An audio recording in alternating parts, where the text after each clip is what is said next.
They came to Colorado in pursuit of a better life. Now, 3 years later, the situation is so bad, one family says they're moving back to Mexico. It comes amid an increase in arrests and deportations under the Trump administration. President Donald Trump campaigned on launching the largest mass deportation effort in U.S. history.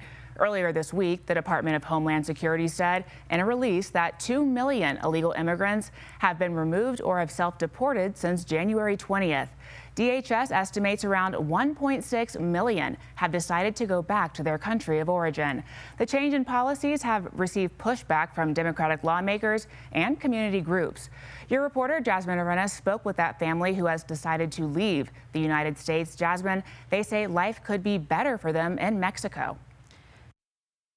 Tells me rising costs, limited work, and immigration fears have made it impossible to stay. They add they paid a smuggler $36,000 to bring them to the U.S. and spent the last 3 years paying that debt back. Now they're heading back with no money, just their belongings.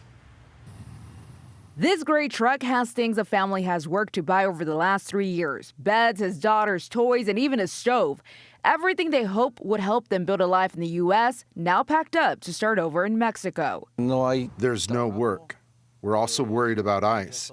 We have just made the decision to leave on our own terms. The head of the household, who identified himself as Gerardo for this interview, says when he first arrived in the U.S., he was earning up to $1,400 a week, working as a truck driver. Now he barely makes half. There's just not enough work and too many expenses.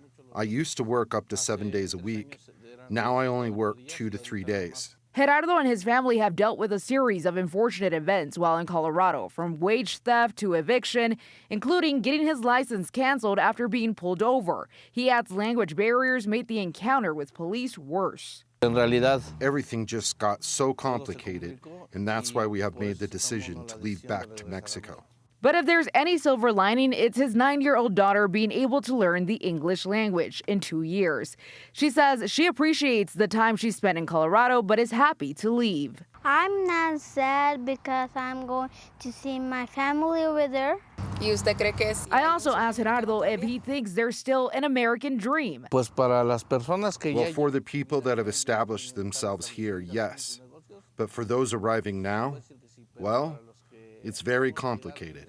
He adds he doesn't recommend people leave their country of origin for the U.S., at least not right now. You're going to struggle a lot.